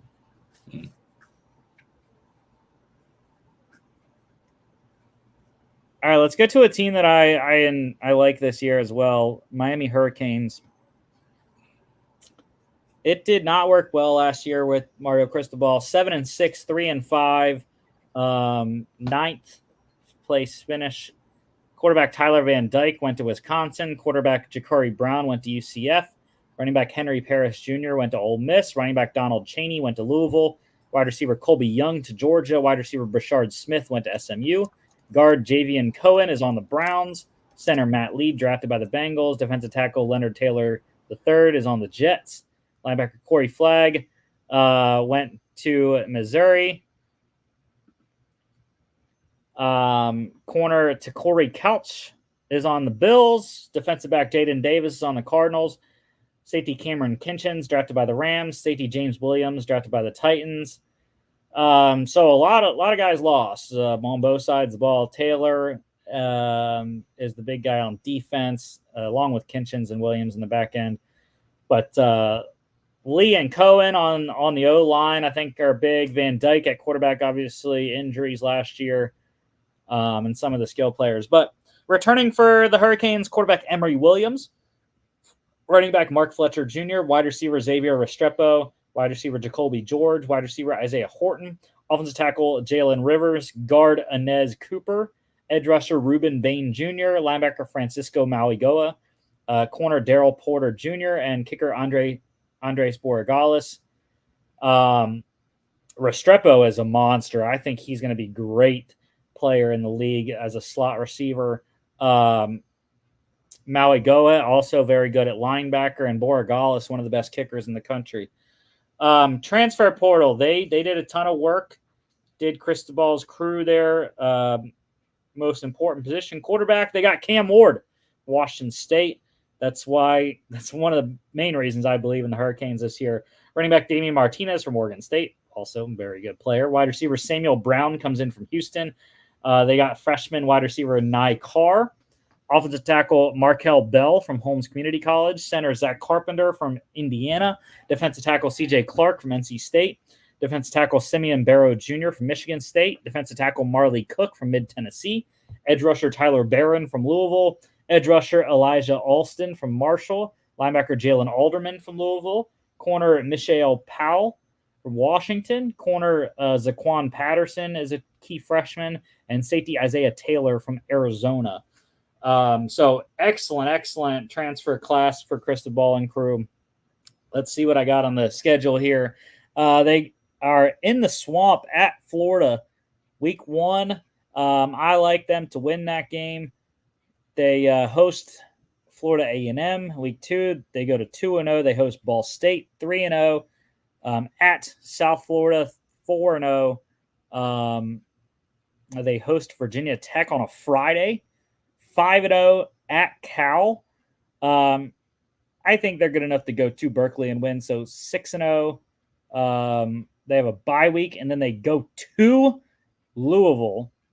I cannot recall if I had Louisville winning or losing that game, but I am going to give it to Miami, I think.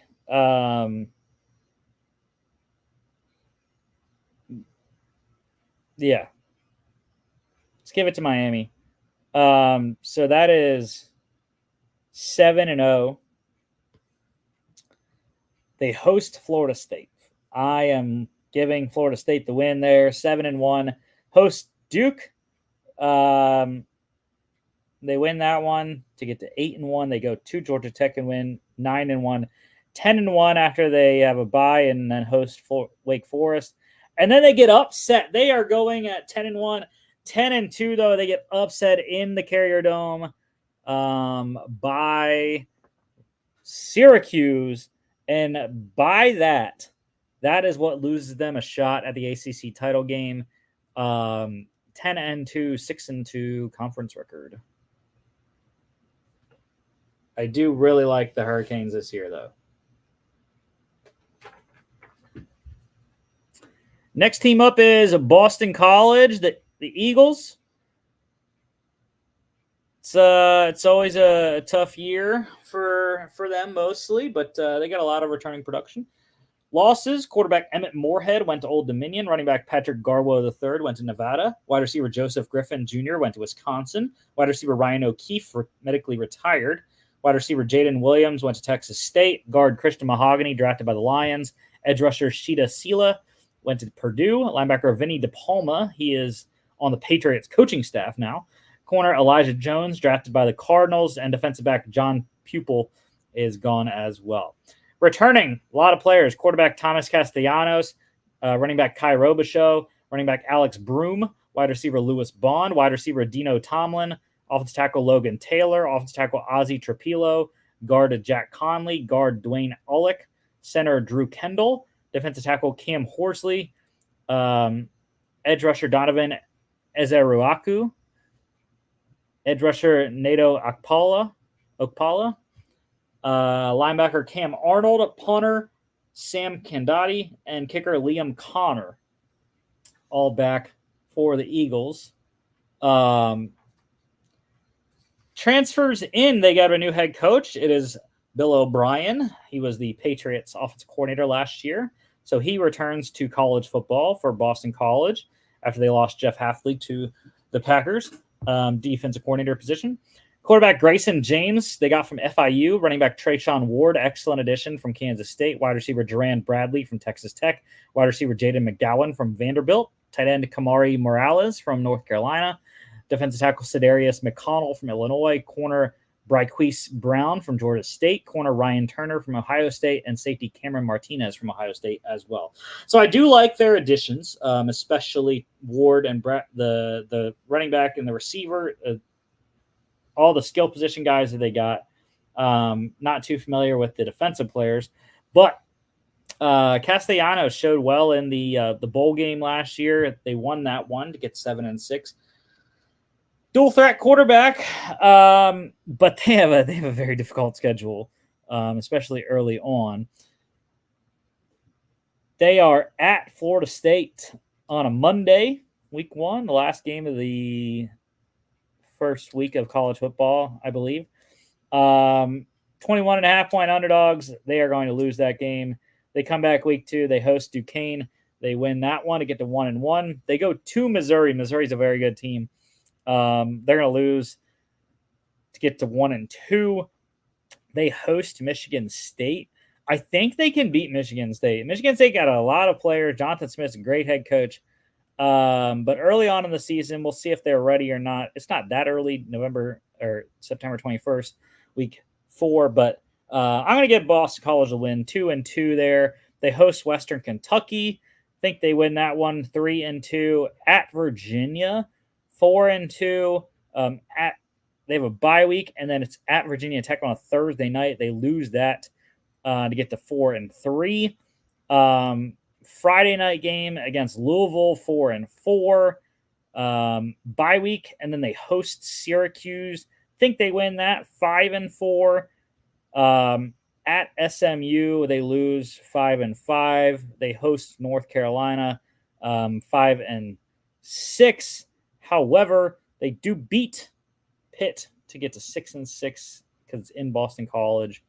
So 0-1, 0-2, 3, 4, 5. So I think going 3-5 in conference play. Yeah, 3-5 in conference play, 6-6 overall for the BC Eagles this year.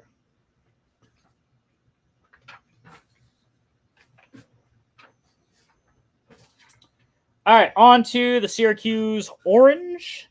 6-7 last year, 2-6 record in conference, 11th place finish out of 14. Fran Brown in his second year as head coach there. They lost quarterback Garrett Schrader. Wide receiver Damian Alford went to Utah. Edge rusher Kevon Darton went to Arizona. Edge rusher Caleb Okechukwu is gone. Corner Isaiah Johnson is on the Dolphins. Defensive back Jason Simmons Jr. is gone.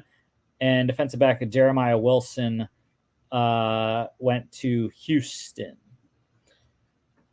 So, key returning, though, quarterback Carlos Del Rio Wilson, running back LaQuint Allen, wide receiver Umari Hatcher, wide receiver Donovan Brown, tight end Dan Villari, tight end Aronde Gadsden II, offensive tackle Enrique Cruz Jr., guard Jacob Bradford, guard Mark Petrie, center Jaonre Reed, linebacker Marlo Wax, love him. Linebacker Derek McDonald, corner Justin Barron, safety Elijah Clark, punter Jack Stonehouse, and kicker Brady Denneberg. In the transfer portal, Fran Brown went and got some dudes. Quarterback Kyle McCord comes in from Ohio State. Running back Yassine Willis is a key true freshman. Wide receiver Jackson Meeks they got from Georgia, as they did Zeed Haynes as well. Wide receiver Justice Ross Simmons comes in from Colorado State. Guard Demetrius Weatherspoon from Howard. Offensive tackle Joshua Miller from Georgia. Defensive tackle Deion Wilson Jr. from Mexico State. Edge rusher Fadil Diggs from Texas A&M. Edge rusher Isaiah Hastings from Alabama. Linebacker James Hurd from West Virginia. Key true freshman corner Marcellus Barnes Jr. They got corner Devin Grant from Buffalo. Safety Deuce Chestnut from LSU. And safety Brahim Long Jr. is a key true freshman. So they got some good pieces on both sides of the ball in the transfer portal. I just think it's going to be a struggle. Kyle McCord, he's not that great. But let's see what I got for the Orange Men here. They host Ohio in week 1. They win that one. They win at home against Georgia Tech week 2 to get to 2-0. Friday night game, it's in the Dome. Stanford has to come all the way to Syracuse, New York. They win that one to get to 3-0. They host Holy Cross, 4-0 for the Orange. They go to UNLV on a Friday night. That's a trap game. They lose that one, 4-1. They go to they have a bye week, and then they go, or no bye week. They go to NC State. They lose that one to get to 4-2. Then they have a bye week, a Thursday night game at Pitt. I think they lose 4-3. Host Virginia Tech. I think I had them winning that one 5-3. At Boston College, they lose 5-4. They go to Cal and lose 5-5. 6-5 because they host UConn. And then they host Miami 7-5 because I have them upsetting Miami the last week of the season in and dashing the Hurricanes conference championships hopes. So in conference, I had them 1, 2, 3, 4, 5. I think I had them going 3-5 in conference.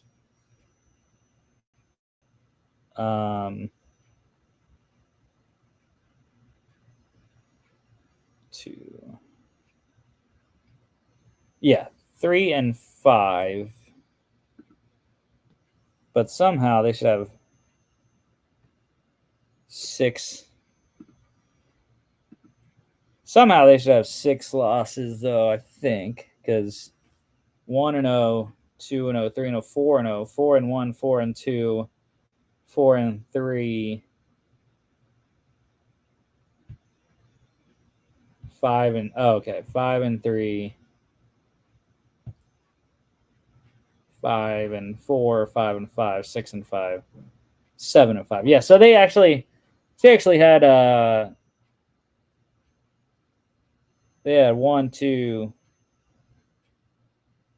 3, 4, 4-4 actually in conference play. So better even for the Orange, and an improvement in year 2 under Fran Brown. Let's go to the Pitt Panthers. 3-9, very poor season last year for Pat Narduzzi's squad. Stuff's got to change there. 2-6 in conference, 12th finish overall. Quarterback Christian Veilleux went to Georgia State. They lost quarterback Phil Dracovic. Running back Sibo Flemister. Wide receiver Bub Means, drafted by the Saints. Tight end Carter Johnson went to Florida A&M. Offensive tackle Mac Goncalves, drafted by the Colts. Edge rusher Samuel Okunlola went to Colorado. Edge rusher Shane Simon was on the Bills. Edge rusher Deion Hayes went to Colorado. Linebacker Solomon DeShields went to Texas A&M. Linebacker Bengali Kamara went to South Carolina. Corner MJ Devonshire, drafted by the Raiders. And corner AJ Woods is on the Commanders. Returning for the Panthers, though, quarterback Nate Yarnell. running back Rodney Hammond Jr., running back Daniel Carter, wide receiver Kanata Mumpfield, wide receiver Dejon Reynolds, tight end Gavin Bartholomew, offensive tackle Branson Taylor, guard Ryan Jacoby, center Terrence Moore, linebacker Brandon George, safety Donovan McMillan, safety Javon McIntyre, safety Philip O'Brien Jr., punter Caleb Junko, and kicker Ben Sauls. In the transfer portal, they got quarterback Eli Holstein from Alabama, running back Desmond Reed from Western Carolina. Love him. They got wide receiver Sincere Lee from Western Carolina as well. Wide receiver Raphael Williams Jr. from San Diego State. Tight end Jake Overman from Oregon State. Safety Lyndon Cooper from NC State. Defensive tackle Nick James from Indiana. Edge rusher Nate Matlack from Kansas State. Freshman edge rusher Sincere Edwards. Linebacker Key Thompson from Ohio. Corner Jeremiah Anglin Jr. from Kentucky, and corner Taman Lynham from Nebraska. So, yeah, I love Desmond Reed. They should be a running team. That's what Pitt does best anyway. So, let's see, though, what I feel about their schedule. They host Kent State week 1. They win that one. They go to Cincinnati and lose 1-1. Backyard brawl. They host West Virginia. I think West Virginia is a better team. So 1-2. They host Youngstown State week 4. Get to 2-2. They go to North Carolina and lose after a bye week. 2-3. They host Cal though. Long trip. I think Cal's going to struggle on the road. So 3-3. They host Syracuse on a Thursday night and win that one. That's after a bye. So 4-3. They go to SMU and lose 4-4. They host Virginia, get to 5-4. They host Pitt and they host Clemson, lose that one, 5-5. They go to Louisville, 5-6, and they go to Boston College and lose. And they do not go bowling, 5-7 there. Their only conference wins are Cal, Pitt, and Virginia. So that is 3-5 conference record for the Pitt Panthers. Improvement from last year, though, for Coach Narduzzi's squad.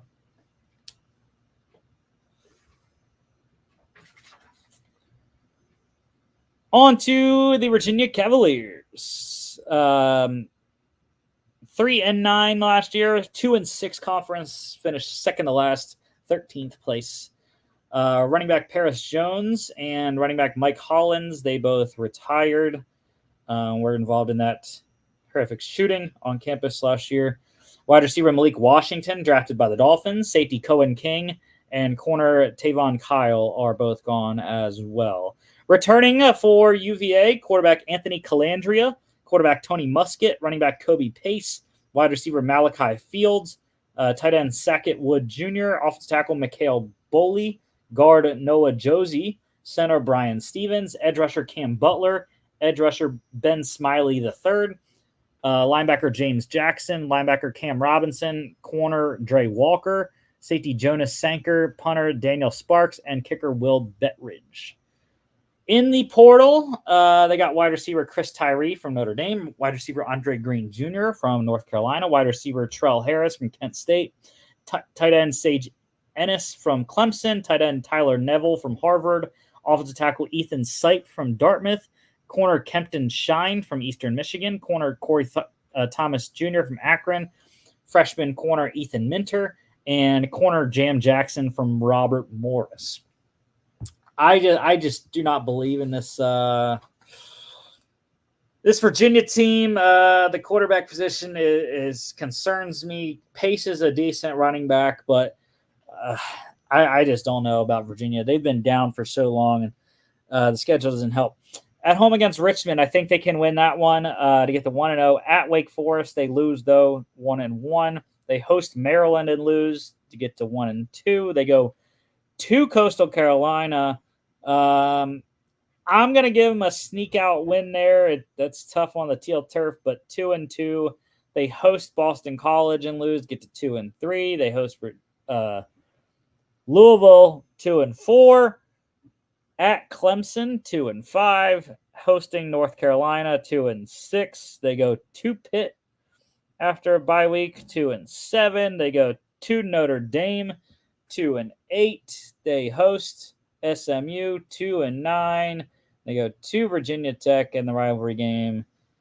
I got them worse, 2-10. Man, I just do not see a lot of wins on the schedule for the Cavaliers. It's a tough year, and they went 0-8 in conference play. Yeah, I don't see them winning any conference games with who they have at home, and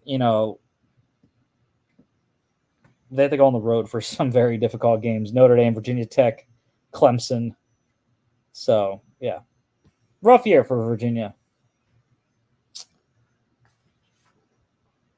On to Wake Forest. They finished last in the conference last year. However, they were 4-8. 1-7 conference record is what did them in, though. Quarterback Mitch Griffiths retired. Quarterback Santino Marucci went to New Mexico State. Running back Justice Ellison went to Indiana. Wide receiver Jamal Banks to Nebraska. Wide receiver Keyshawn Williams went to Indiana as well. Wide receiver Wesley Grimes to NC State. Center Michael Juergens, drafted by the Vikings. Linebacker Jacob Roberts is gone. Corner Kalen Carson, drafted by the Cowboys. Defensive back Deshaun Jones went to Alabama. Safety Malik Mustafa, drafted by the 49ers. And safety Shellen Garnes is on the Lions. Returning for the Demon Deacs, quarterback Michael Kern. Running back Demond Claiborne. Running back Tate Carney. Wide receiver Talon Morin. Tight end Cameron Height. Offensive tackle Devontae Gordon. Offensive tackle Eric Russell. Guard Matt Golden. Guard Nick Sharp. Center Luke Pettibon. Edge rusher Jasheen Davis. Linebacker Dylan Hazen. Punter Ivan Mora. And kicker Matthew Dennis. Not a lot of influx of transfers for Wake Forest. Quarterback Hank Bachmeier comes in from Louisiana Tech. Offensive tackle Keegan Trost from Indiana State. Edge rusher Mateen Ibarogba from Georgetown. Linebacker Branson Combs from Southern Illinois. Cornerback Capone Blue from Kent State. And safety Miles Turpin is a freshman. Wake Forest, they host NC State on a Thursday night. I think they win that one. They host Virginia, get to 2-0. They host Ole Miss. They're going to lose that one to get to 2-1. Hosting Louisiana. That's a sneaky game. And Louisiana is very good. I think I'm going to get an upset there. 2-2. Give Louisiana the win at Wake Forest, at NC State. 2-3. They host Clemson to get to 2-4. They go to UConn. I think they win that one. 3-4 there. They go to Stanford. That's a tough trip. I just do not believe in Stanford, but I'm going to give Stanford the win there. 3-5. They have a bye week, and then they host Cal on a Friday night. Give me the win for the Demon Deacons. 4-5 there. They go to North Carolina, 4-6, to Miami, 4-7, and they host Duke to get to 5-7. So an improvement. Conference wins coming against Virginia, Cal, and Duke. So 3-5 in the conference play.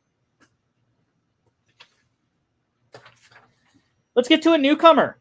We have 3 new teams in the ACC this year, making up the 17-team slate. And the first one, we're doing these best to worst from last season. So the American champions come in to the ACC. SMU 11-3 last year, 9-0 in the AAC. Excellent team last season. Defensive tackle Jordan Miller went to the Broncos. Defensive tackle Elijah Chapman to the Giants. Corner Charles Woods is on the Rams, and corner Chris Meganson is also gone as well. They return a ton. This is a very veteran-centric team quarterback Preston Stone, quarterback Kevin Jennings, running back Jalen Knighton, running back LJ Johnson Jr., running back Kamar Wheaton, wide receiver Jake Bailey, wide receiver Moochie Dixon, wide receiver Romello Brinson, wide receiver Jordan Hudson, tight end RJ Maryland, edge rusher Elijah Roberts, edge rusher Isaiah Smith, linebacker Kobe Wilson, linebacker Ahmad Walker, corner Cale Sanders Jr., safety Isaiah Nwokobia, safety Jonathan McGill, safety Ahmad Moses, and kicker Colin Rogers all return. And they added to this roster in the transfer portal tight end Matthew Hibner from Michigan, off the tackle Savion Byrd from Oklahoma, off the tackle Andrew Chambly from Arkansas, guard Nate Anderson from Oklahoma, center Quayshawn Sapp from East Carolina, defensive tackle Anthony Booker Jr. from Arkansas, defensive tackle Mike Lockhart from West Virginia, defensive tackle Jonathan Jefferson from Georgia, edge rusher Omari Aber from Ohio State, linebacker Justin Medlock from Utah, corner Deuce Harmon from Texas A&M, corner Jaden Milliner-Jones from Colorado, and punter Isaac Pearson from Texas. So this team got even better on top of what they already had. I am excited about SMU in year one of the ACC play. It looks like their schedule is decent. So let's get into it. At Nevada, week 0 they play. So week 0 at Nevada, they win that one. They host Houston Christian week 1. They win that one as well. They host BYU, who is now in the Big 12. They win that one to get to 3-0 bye week.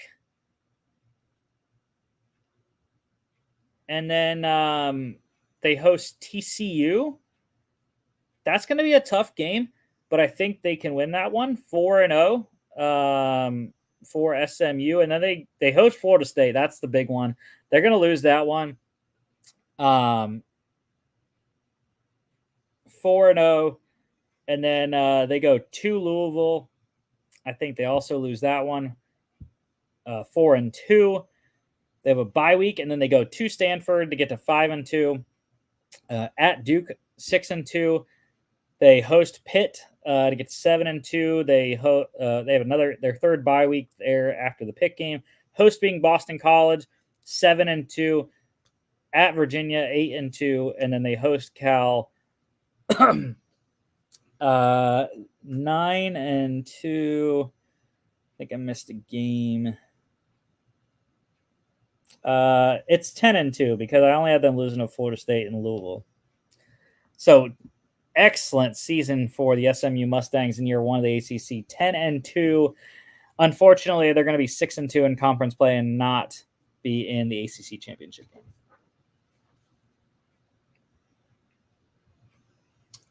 On to Cal, the Golden Bears, 6-7 last year, 4-5 in Pac-12 conference play. They finished 8th in the Pac-12 last season. The quarterback Ben Finley went to Akron, I should say. Quarterback Sam Jackson, the 5th, went to Auburn. Running back Isaiah Ifanse and Ashton Stredick are both gone. Wide receiver Jeremiah Hunter went to Washington. Wide receiver Taj Davis and Monroe Young are gone.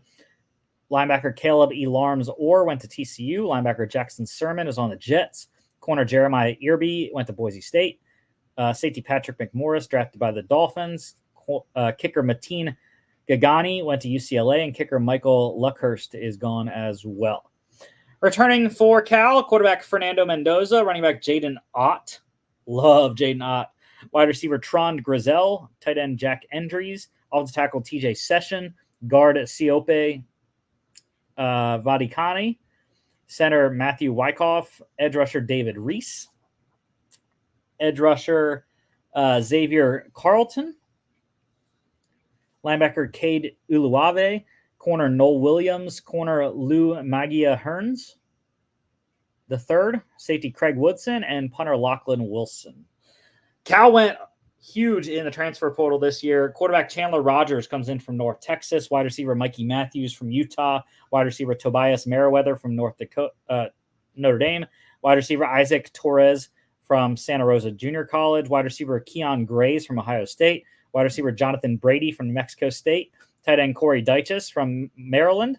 Offensive tackle Rush Reimer from Montana State. Offensive tackle Victor Stoffel from Temple. Guard Will McDonald from Coastal Carolina. Linebacker Teddy Buchanan from UC Davis, linebacker Liam Johnson from Princeton, corner Josiah Wagoner from Oklahoma, corner Marcus Harris from Idaho, safety Isaiah Crosby from Trinity Valley Community College, safety Jair Smith from College of San Mateo, and kicker Ryan Coe from North Carolina. So this Cal team, like I said, I think they are going to be sneaky good, especially at home where teams from the old ACC have to travel all the way across the country to get to Berkeley. So let's see what I got for their record here. They host UC Davis week 1. They win that one. They go to Auburn and lose week 2. So 1-1. They host San Diego State. I think they can win that one to get to 2-1. They go to Florida State and lose 2-2. They host Miami after a bye week. I just think Miami's too good. So 2-3 there. They go to Pitt and lose that one 2-4. They host NC State. I think I had that as a trap game for NC State. So 3-4 there. Hosting Oregon State 3-5. I'm going to go with at Wake Forest. I think I picked Cal to win that one. Let me see what I had as Wake's three conference wins there. Okay,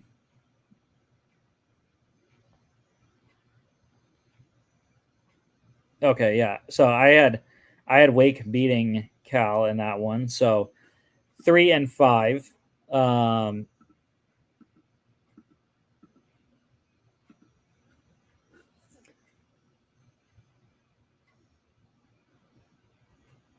3-5 there for Cal. They host Syracuse. That Wake Forest game is on a Friday, by the way. 3-5. 4-5. They beat Syracuse. They beat Stanford to get to 1-0, 1-1, 2-1, 2-2, 2-3, 2-4, 2-5, 2-6, 2-7, 3-7, 4-7, 4-8 because they go to SMU at the end. So I don't know. I like Cal. I think they have potential to be a bowl team. But they play some of the teams that I think are going to be really good this year in the ACC: Florida State, Miami, NC State, Louisville, or not Louisville, NC State, and SMU. They play all those teams, and then they have to play Oregon State as well. So I could see this team going 6-6 again, just like they did last year. However, with the opponents that they play, their only wins in conference play are going to be Stanford, Syracuse. I think that's it. Yeah. So 2-6 in conference play for me. And they lose 2 non-conference to Oregon State and Auburn. It's tough when you join a better conference. All right. Lastly, the Stanford Cardinal. Coach Troy Taylor there.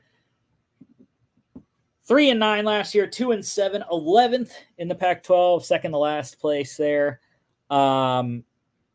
Losses. Running back E.J. Smith went to Texas A&M. Running back Casey Filkins is gone. Tight end Ben Urasek went to Georgia. Safety Alakai Gilman went to Utah. Kicker Joshua Carty drafted by the Rams.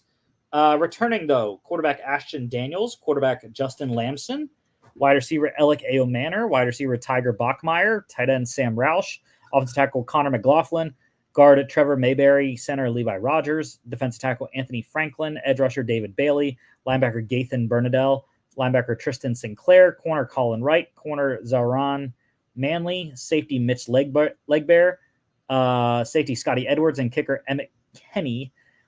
Couple transfers and true freshman wide receiver Emmett Mosley, the 5th defensive tackle Clay Patterson comes in from UNLV, linebacker Josiah Galvin from Northern Iowa, true freshman corner Cam Richardson, and they got safety Jay Green from Washington. So it's going to be a struggle for Stanford.